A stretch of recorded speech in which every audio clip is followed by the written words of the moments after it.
very good morning to you from wherever you're joining us, listening or watching us. And today on Financial Clinic, we shall be discussing about money psychology.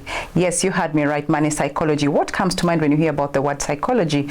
More often it will be about the scientific study of the mind and its functions. But today we're going to be discussing about money psychology, and I'm very privileged to be joined by two experts, very knowledgeable, very well informed and learned, and they're going to take us through the complex world of money psychology and help us just break it down to understand exactly what that means. And therefore, stay tuned, keep it through. We are up to the end, and I am lucky to be joined by Alfred Okanda in studio and Maggie Nzele. Welcome to the studio. Thank you. Yes. Thank you.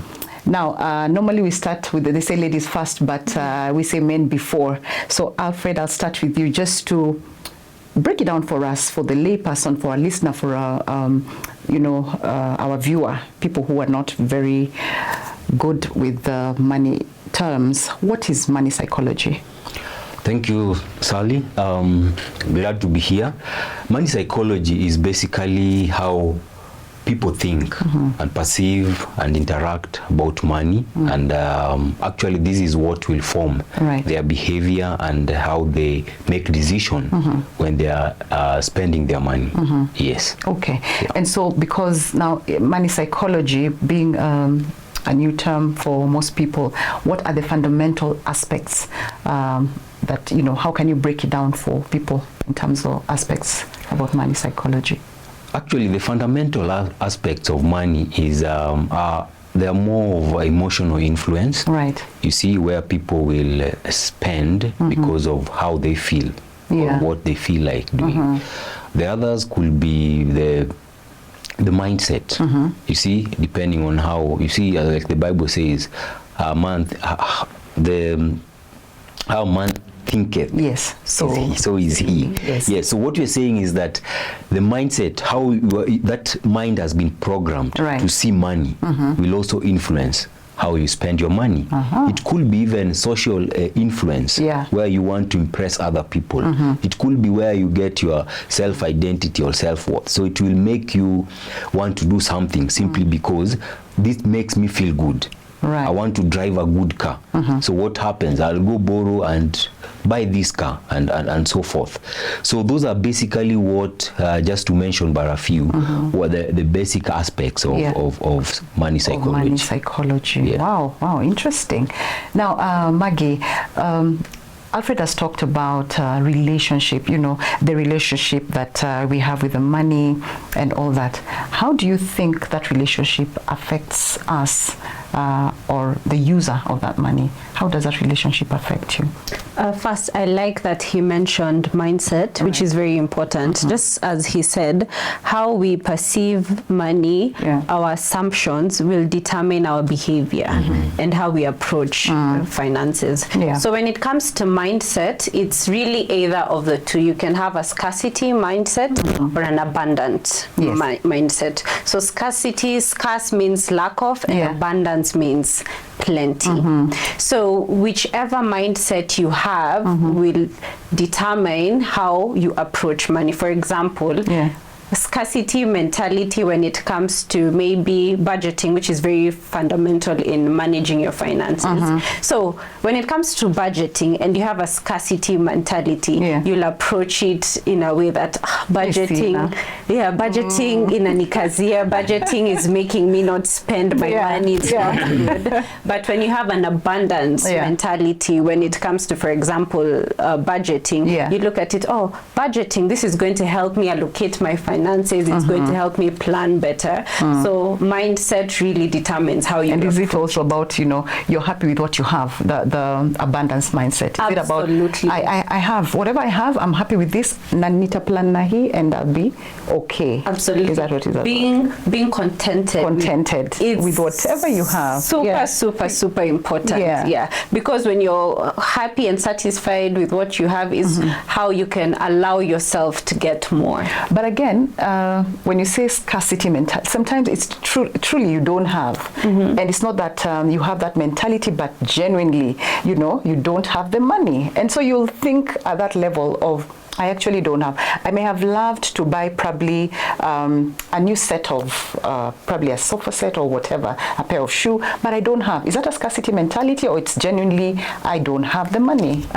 I'd say it's scarcity mentality because let me refer to Rich Dad, Poor Dad, Robert Kiyosaki. Yes. He says, you're not supposed to say, I can't afford this. The question is supposed to be, how can I afford this? Yeah. How will you achieve that? Exactly. So it's okay that you have this little, but ndio yako. It's fine. Work with that as you. It shouldn't depress you like, I don't have, and absolutely. so, what you have is enough as you work towards getting. Okay. So how does money, you know, because, here it is, whether in abundance or scarce, how does it shape our daily lives, Alfred? Like, you know, there's a way it will definitely mold you on a day-to-day basis. How does money do that? I think that will also actually it will determine your spending habits. Yeah. So how you spend your money sometimes is due to, as I said earlier, emotional, as in you give satisfaction on the mood. I mean, you'll spend money as per the mood that you are in. You're in. Yeah. So you just say, I feel like I'm down, let me go shopping. I want to do that. Yes. And then I feel better.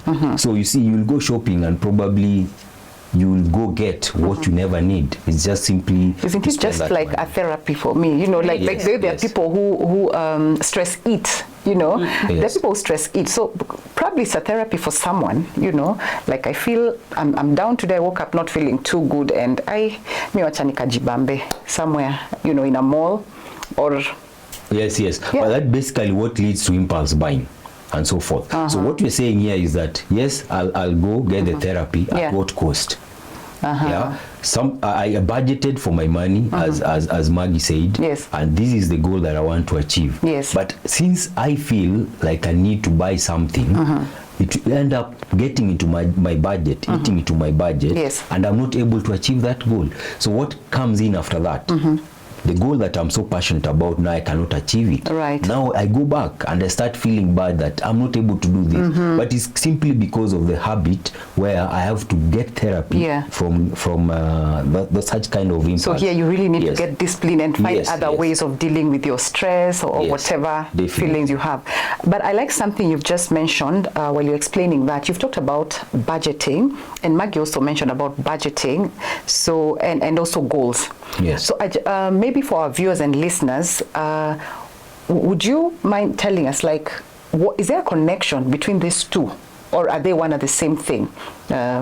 You know, any of you can go. Yeah, they're different things, but they work hand in hand. Yes. So first of all, you need to have goals. So for example, you'll set goals for 2024. Yeah. Preferably, you'll set goals for quarters. Okay. So maybe for Q4, quarter 4, you'll say, I want to save or set aside 100,000 for a project you're working on. That's your goal, correct? And remember, goals need to be smart, specific, measurable, attainable, realistic, and time bound. So you've set your goal. Now, when you're setting your budget for either, however you like doing it, whether it's for your month or bi-weekly, is when now you incorporate your goal. So your goal was to set aside 100,000 in a time frame of, let's say, 2 months. Okay. So your budget for a certain month will have 50,000. So the budget is going to help you achieve your goals. The budget is the way that you achieve your goal. Okay, so it's the road, the means to achieving our goals. You're saying something. Actually, she's very right by actually mentioning that this is what will help you track your goals and to help you achieve it. And also what I'll say is that a simple way of defining a budget, just like she said, is basically naming your money. If someone will say, this is my fare. Yes. You see, you're not, you already given it a name. So when you give it a name, the name is what will stick with it. So it means you'll spend it on that. And as people said, money is very emotional. Yes. You don't give it a name, it will fly away. I carry 1,000 today and I don't have a purpose for it. I like that. I did budget it, then it goes. You'll come and tell me, buy me lunch today, and I remember I have 1,000. Remember, I did not budget for it. I end up using it. Okay. Yeah, someone actually compared money to a lady where Because definitely, okay, I'm sorry, ladies are quite emotional. Yeah. I come, I see you, I see that lady, and then I like call her, like, unlikely they'll unlikely because that's not their name. That's not their name. Respond. But if I come and tell you Sally, definitely will turn and look at me. Oh wow. Yes. Yeah. So it's very emotional. Yeah. So that's why we need to name it. We need to track it and make sure that this is where the money went, where it's supposed to go. Yes. Yeah. So it will help us definitely achieve those goals because we're able to see and track the money where it's going and it goes the right place. And those are some of the things that now will even prevent us from impulse buying, simply because we've allocated all the money and we are tracking it and it's going there. Yeah. And actually, when it comes to budgeting, I'll also emphasize that it is good to have a time how you spend your money.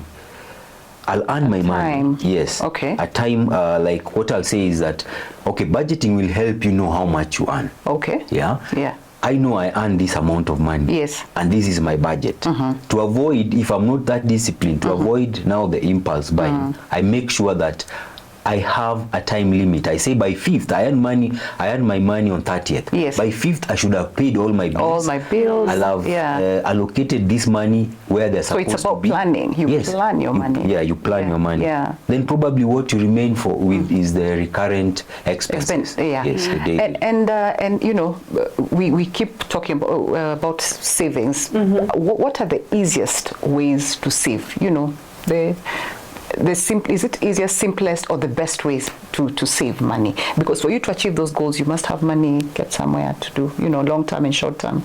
Yes. How do you save? So one, you need to first have the goal very clear. Yes. I want to save this amount of money for this purpose, and I'm going to put it here. So what he is explaining about allocating or paying these bills in a certain period of time is paying yourself first. It's called paying yourself first. Yes. Where you pay out this savings and investment as the first task when you get your money. So you've set your goals for your saving.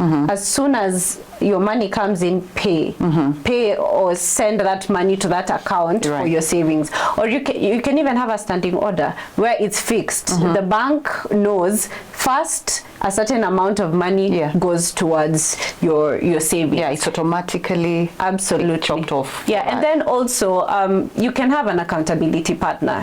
I can't tell you, Sally, I want to save X amount of money. Every month we need to sit down and we check up on these goals. So at the end of this month, okay, did you put the money aside? Yes. So accountability partners can really help as well. Oh, and you've brought me to, which would have been a question somewhere, but now because you brought it now, I think we can go into it. You've talked about discussing finances, right? Yes. And accountability partner. You may be single, so you have this accountability partner. You may be married. How do you... Is it important for you to sit? Does my partner need to know, like, you know, I'm earning this much? Do we need to sit down and discuss? Ama kila mtu na mambo yake. What the right hand does, you know? How do you go about this? You know, do we need to share, plan our finances together, and also maybe have individual accounts, joint accounts? We can discuss that. Personally, what I think is that is the best way. Doing things together is very good. Remember, when you are getting married, or how God sees marriage is that you become one. Yes. Yeah. So it's like you're a team, and when you're a team, it's very hard for anybody to break. And you see, when you are doing your planning or doing your budgeting and so forth as a couple, it actually, you collect your resources. You're actually able to meet your goals as a family. Right. So you will support each other and say, we want to buy a house. So everybody will be passionate about that. So whenever I get money, whenever we bring our money together and plan with it, we'll know that we are allocating this a particular amount of money, and it's going to help us achieve this particular goal. And it also brings you together. You know, when you're discussing, you're sharing ideas and saying, let me not put here, let me put you know there. What's possible, what's not possible. And actually another thing which is also very important to married people is trust. When you know where my money is going, it's very easy to trust me and know that probably I'm not misusing my money and so forth. True. Yes, that's the accountability bit now you're talking about. Yes, now the accountability bit that she was talking about. Yeah, so there are many things that comes with planning together finance. And you see, finances is one of the things that affect marriages most. Yes. Yeah. So if you understand that I cannot afford an expensive watch like yours, you not push me to because all the money is there. Yes. So you've seen where the money has gone. Yeah. So you don't have so much. But now, would that limit me? Like, for example, we know women to be spendthrifts, quote unquote.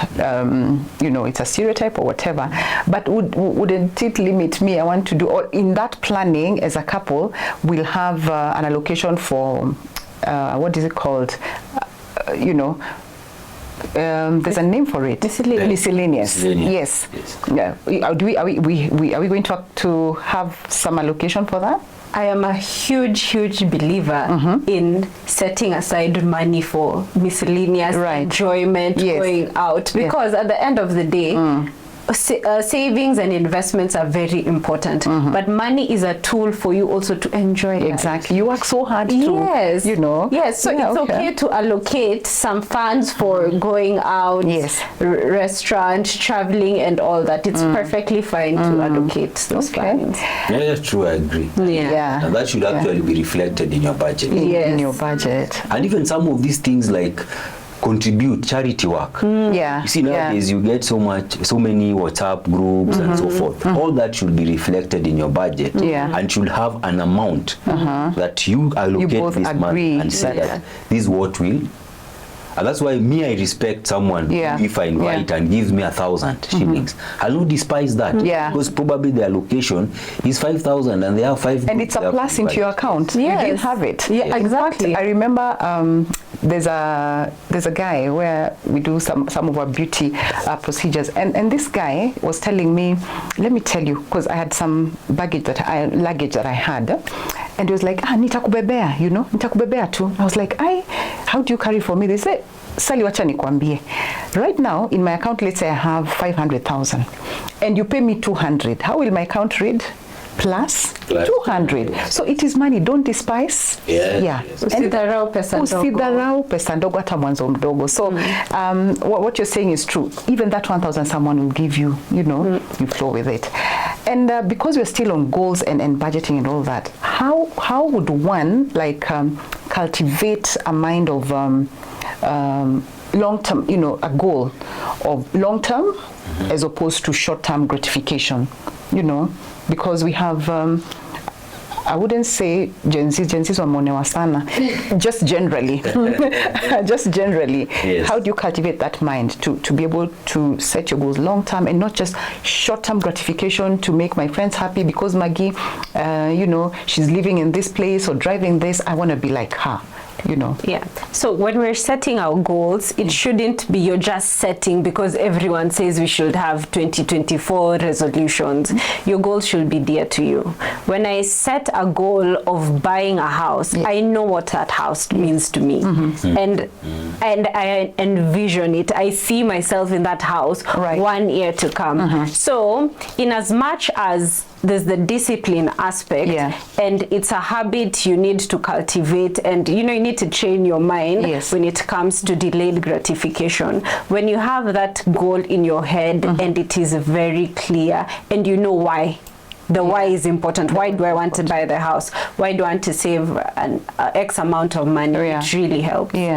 So there's a discipline aspect, but there's also being very clear on your goal. Yes. I agree. And that's why sometimes you see people have the vision boards. Where they can absolutely see this is what I want. So every time they wake up, every time they put that money, as much sometimes they feel pain that I've not been able to go out. But I see that house. You see, and you know what you want to achieve. It actually motivates a lot. Yes. And also to know that, you see, in the long term, this is where things happen. You see, as we grow old, you become weak. Unfortunately, everybody else and so forth. The energy is not there to keep running around looking for that same money. That Actually, you've seen situations where people, and unfortunately, most people don't think about retirement. It's a long-term thing. We've had situations where parents are going to queue for interviews with their children. Unfortunately, I don't know if you saw that research. So I think it's very important to think about long term. To think about long term, as opposed to, the short term, what we call gratification. Okay, all right. Because when you talk about, when you mentioned about parents and their children, also you don't want to be a burden to your children. Absolutely. Like, come, you're retiring and you're still insisting on living in town. You are still insisting, Maggie, and I remember I had a friend just not so long ago who was talking to me about how their father was very good in providing and everything, but later is when now he comes and misuses money at the same end. Pesa ya shindano ya ng'ombe, those kind of thing. But anyway, I would like you to engage with us on our social.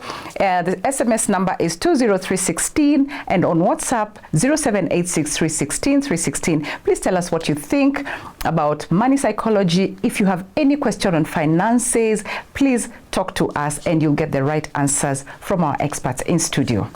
Now, let's get back to our conversation. We are talking about money today, Cindy, but there's also something that I don't know if many people connect it to money, culture.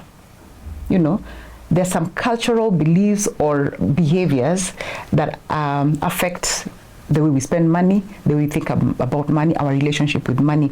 And like you had said, they don't even have names on them. So they just fly away. When you look at it, that money will not even look at you. What do you think are some of the cultural behaviors that affect our, money situations? Yes, definitely. Cultural behaviors or how you call them, it affect us very much. So these are some of the things that actually influence our spending habits. There are people who look money as a way of security, but some people also are brought up to know that money is for spending. So they'll end up focusing on spending money, see, getting good things and so forth. YOLO. Yes. You live once. And also cultures also. Fortunately, some cultures also encourage savings. Especially for those people who have gone through hard times. They know that whenever I get money, I have to save it because I don't want to go what have been through before. And also because they're exposed now. They know that this is what initially it was very difficult. They are known to see money as evil and so forth. So they went through a rough time. Actually, that thing of money is a root for all evil. Yes. Is it? Yeah. Yes, there are people who are let's live communally. Let's just whatever we have, the small we have, let's get satisfied and not be ambitious of many, because we'll be now. And of course, it affects your financial status. Yes. So it actually affects, as you said, And some people, when they get now that exposure, they become probably frugal because I don't want to spend a lot, so forth. Apart from even becoming frugal, you find that people who kiburi kinaingia, and that's why they say you give, is it human beings or man, money and power, two things, and then you get to know who they really are. So it's like a litmus of some sorts. And also some cultures, for example, really encourage, as you mentioned, communal living or just the act of being in a community where if someone needs help, we help them there. And that can end up really straining you financially, because we're a community, we help each other, we assist each other and all that. And also, I think we need to talk about some ceremonies. And that really ties into cultures. So maybe some cultures really believe in big celebrations. Celebrating life. So that can also really affect whether it's weddings or traditional marriages, all out. Burials, birthdays, housewarmings. Just the other day there was this wedding of a celebrity designer, if I may call him so, because he does outfits for celebs like politicians and all that. And my it trended. I think it trended at number 1 for some time. I think even now maybe they're still talking about, because if you go on YouTube you still see that. And if you look at that wedding, you can say it's a traditional wedding, and the guy said this is just the tip. There's more coming. There's another wedding. Now the wedding index. So you can imagine how much. And these are people who have lived for 10 years. All right? They're in the relationship for 10 years, I think. And so you look at it and you're like, okay. Others are saying, why would you want to spend such money and you're already living together? Put that money in projects and stuff, you know. So I think it depends. It depends, like you said, spending or whatever is relative. Maybe they feel they have the money. Because also I know of, like, is it in China? China, those cultural beliefs and traditions, in China, they believe number 4 is not a good number, you know. So you find that in like the 4th day of any month, they would avoid going into transactions. All right. There's also this thing of Friday the 13th. You find investors, I think it's in China still, they don't trade. They believe you lose money. You lose money. So I believe culture really plays a big role in our finances and planning. And also there's this trend that has started at you changia someone to go and take mahari. I don't know if you've heard of that. I mean, not just mahari. Now that's where the planning is not, you know, there's no planning. If I know I'm going to propose or take whatever, to a posa, wherever I'm going, surely, how do you come and start walking around with, you know? And now, if we are all contributing for the bride price, the wife is whose? Yeah. But I think it really comes back to what we value as individuals. So, for example, the wedding you mentioned. So what does this person value? Does this person value how the world perceives him? Yes. More than he'd value projects or travel or, you know. So I think we really need to look at what we value and how it will affect how we spend our money. And I think also that's where the psychological factors come in. And how do they also like affect the behavior, our behaviors in relation to money, you know, spending, saving, investment? How the psychological bit come into this? Even this debt, a big one is debt. Again, it all comes from mindset. Yes. How you perceive things, how you approach it, that's what's going to determine your behavior, how you handle things. I don't think we've mentioned debt, which is usually a big one. Yes. So if your mindset is debt is bad. And remember, not all debt is bad. So in your head, you're like, debt is bad.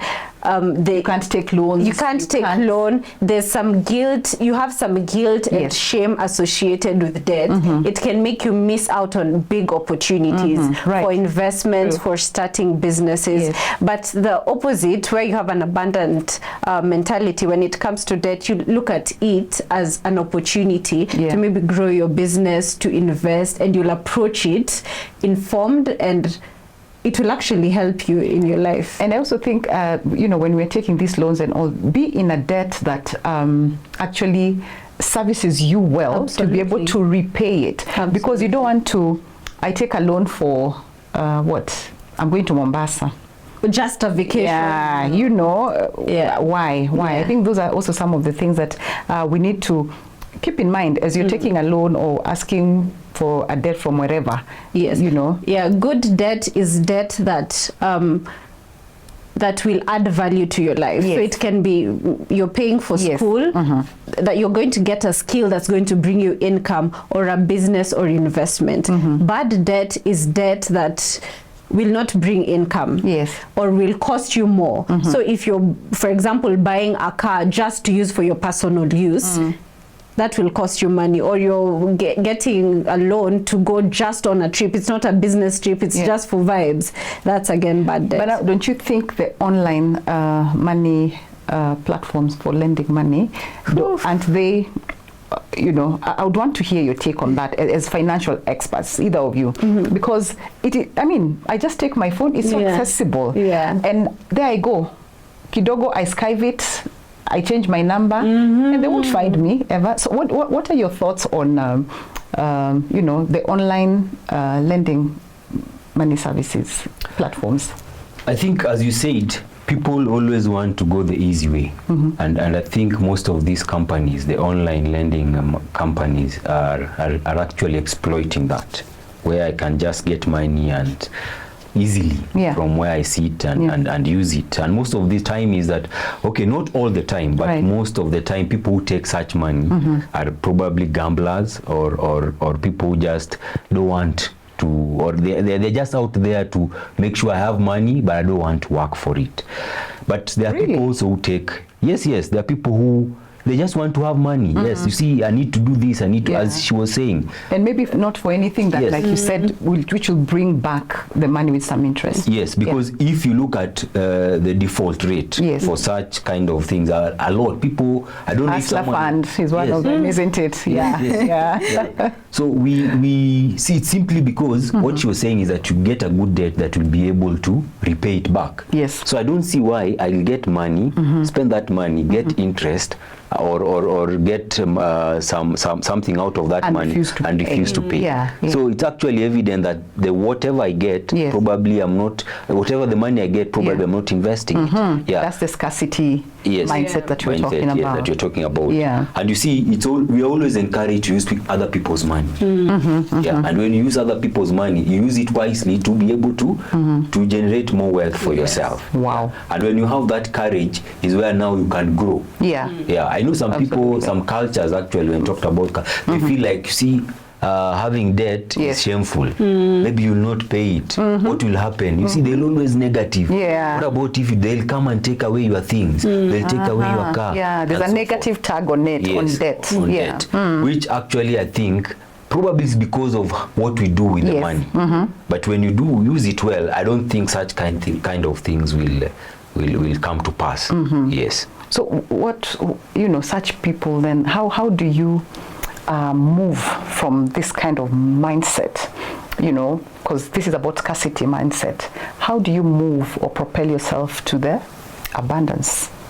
First of all, literally moving away from such people who have such mindset. Because if, for example, a close friend of mine has a scarcity mentality, and I'm always with them, talking to them and with them about money, some of it will rub off on me. Of course. Because if they say, all the time they're saying, wow, I don't have money. I don't feel like budgeting. It's just not good. But when you're in an environment where, when we're meeting, oh, I have this business idea, we should do this. I have a new way of budgeting. I know of a new investment. So it's very important for us to be in an environment and with people who have the kind of mindset we want to have for ourselves, a mindset that actually helps us. They say, if you walk with 4 rich friends, you'll definitely be the 5th one. Absolutely. So that's very, very important. And another thing, the knowledge aspect of it. We are very lucky and privileged to be in a day and age where the information is there. It's everywhere. It's flooding, overflowing. If you want to learn about budgeting, literally just Google. There's ChatGPT. The information is there. So if you actually want to be better at handling your finances, it's just a click away. Great. The clinic, financial clinic, and we hope that you're still learning and trying to gain as much knowledge as you can as we keep discussing this very crucial topic, money psychology. And just before the break, we're discussing about the, how do we now change from, the scarcity to abundance? Yes. I think knowledge, self-knowledge is very important. Knowing that, one, I have a scarcity mentality. I have a scarcity mentality and how it manifests. So I'll say, for example, I have a scarcity mentality and it manifests in me not budgeting, me impulse buying. and understanding where it comes from. So not budgeting is a scarcity mentality. Not doing it properly. Because budgeting is such a tool. You're telling your money where to go. Yes. So it's very important. It's crucial. So not doing it well, yes, and not understanding the value is a scarcity mentality. Yes. And also understanding why you have certain behaviors. Is it because of how you grew up? Yeah. Is it because of your current environment? So first understanding why you're behaving in a certain way is the first step before you change. Okay. Yeah, because if you know you behave this way is when you can change and do the opposite. You know, and you accept that this is, because sometimes you're in denial. Yes. And you're like, that's not me. I don't think I'm like her. Yeah. You know, somewhere you're in a forum and you're like, I'm not like her. But I think it starts with acceptance as well. Yeah, most people become very defensive when it comes to money. And I said money is very emotional. I think you have to be just be intentional in finding out who you are. Listen to people. Try to look for knowledge. As she said, there's a lot of information out here. That, you know. So for me, I think that also the other thing is to, apart from that exposure, and actually it's actually just exposure.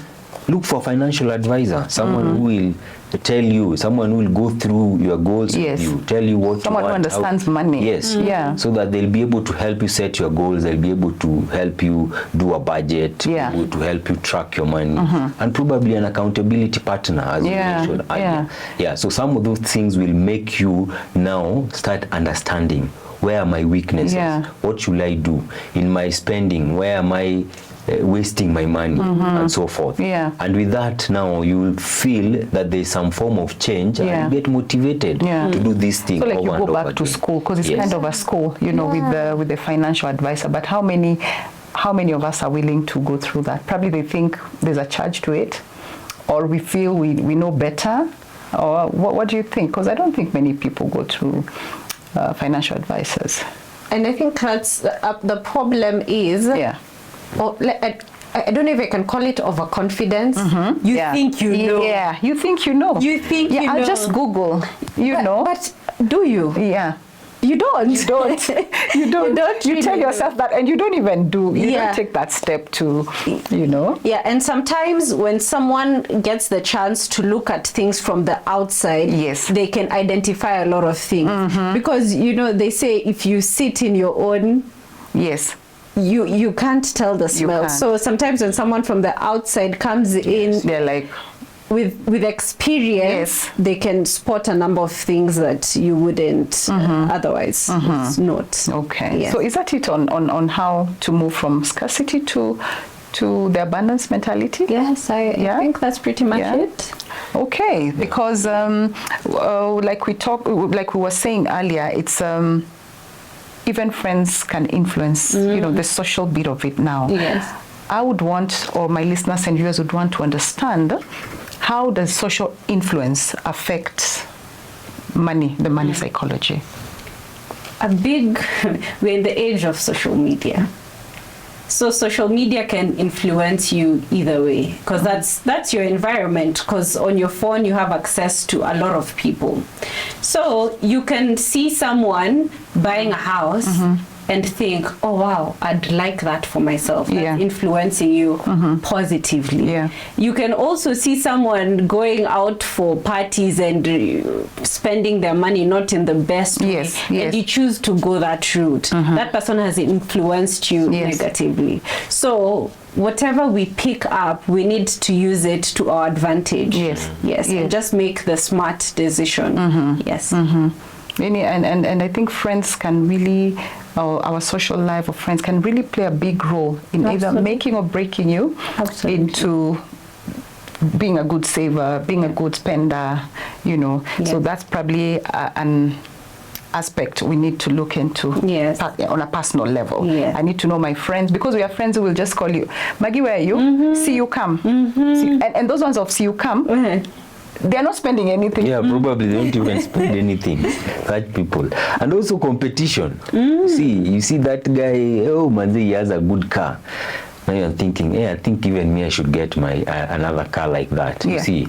So I agree with what she's saying, that it influences a lot. And seeing other people who want to make you also be at the level that they're in.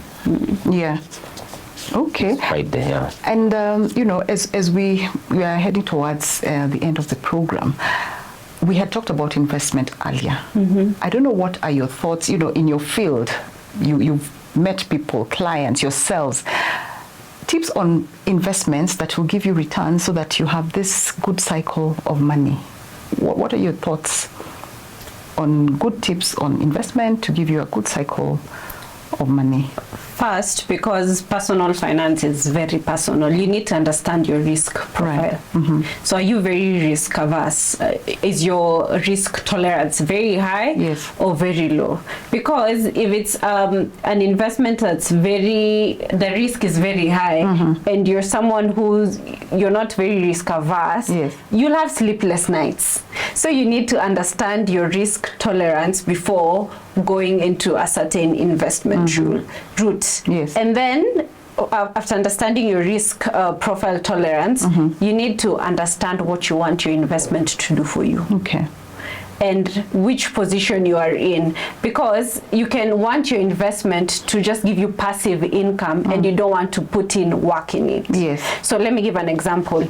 If you're in a position where you can put in the work, the hours, you can go a route, maybe farming, because that will need you to put in the time. Yes. But if you don't, you want a passive route where you don't have to put in a lot of work, you can go another route, maybe stock market. So you need to understand what you want your investment to do for you and the resources in terms of time that you can allocate to it. Yes. Yeah, yeah, I agree. And also how to categorize your investment. As we said earlier, it's important to have goals. I let these goals be, I normally categorize them into 4 stages, or let's say just 3.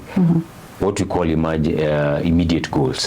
Immediate goals are actually things that you plan for that do not have a time. They can happen anything, anytime. Yeah. And one of them is emergencies. Yes. And that's why we say it's very important to have an emergency fund. At least 3 to 6 or even 1 year of your monthly expenses. Okay. Very, very important. People don't think about that. We look at now the short-term ones. Yes. What I want to do if in the next maybe 3 years or so, you see. So all these, including now the long-term ones where you think about education of your kids, retirement and so forth. Yes. So these ones will actually determine where do I put my investment, and are they worth by that time, how will they have emerged to be, or the returns that are coming. So planning your money in that way will give you also the peace of mind to know that all these areas are taken care of.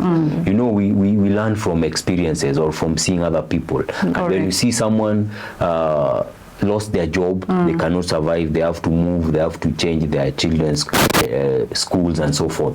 It's actually depressing, and you start thinking, wow, what about if it was me? You see, but if I plan well with my money and make sure that all these things, all these areas and or loopholes have been taken care of, it also gives me that peace of mind and confidence. Definitely. And I feel like, yes, I'm there. Yes. So you know, as we wind up, so what are the steps, you know, like just to be in a comfortable financial space? What are the steps that you'd advise someone to take so that you're just in a very safe space and you feel you're secured financially? Okay, one, definitely setting up your emergency fund. So in case of job loss or loss of maybe a close family member. And remember, your emergency fund needs to be accessible in hours, maximum 2 days. So that's 1. 2, we need to look at being able to sustain your day-to-day, month-to-month needs. So that's the second step. And then you need to look at your debt and investments. So the debt that you can pay off in a short period of time, you take care of that. And then the debt that needs to be paid in a long period of time, maybe mortgages or something like that, you plan it out in a way that you'll pay the least amount of interest on the debt. And then now you can plan your investments and savings according to your life and your plans and what's dear to you. Yes. Yeah, I think she said quite a number of things which are very important. Yes. But again, I wanted just to to add something in all these things. You see, we are talking about financial planning or psychology of money. Yes. There's something that most people are so try to avoid. Yes. You see, when we're doing your investment and doing all these things, there are also risks that are involved. Yes. In your planning, because I can say yes, I'm disciplined and I'm doing all these things, but I don't think of what risk might take away all these things. Okay. See? And when we're looking at that, we look at which is our greatest asset in all these things. Yes. Yes. And we believe it is yourself. It is out of you that all these resources come from. Meaning that if anything was to affect your ability to earn this income and to bring these resources, everything crumbles. Those goals crumbles and so forth. So it's also important to think of protecting yourself against some risks that might occur that will affect your finances. And also those are the things that also give you peace of mind. Because as I said earlier, it is about experiences and seeing from other people. You see someone, we don't pray it happens, God forbid, that yes, they're doing very well. All of a sudden, probably they are diagnosed with cancer. They have to sell that house to go land and stuff like that. Do all these things. So I also emphasized the aspect of taking care of risks. That's where you look at yourself and see if I'm sick, is it taken care of? If I'm disabled today, am I taken care of? And so forth. And even death. I know people fear death, but the Bible tells us that it's definite. Yes. Thank you. Wow, wow, wow. What a conversation this morning. What a beautiful... I believe that I want to trust that wherever you're listening to us from or watching us from, you've gained very valuable and insightful, tips on how to save, how to invest, how to use your money wisely. In this ever-changing landscape of money, I hope that you've been able to learn quite a bit from my very knowledgeable guests who have done a great job. Thank you so much for joining us in studio today. And we just want to thank you and wish you a lovely week as you invest wisely. God bless you.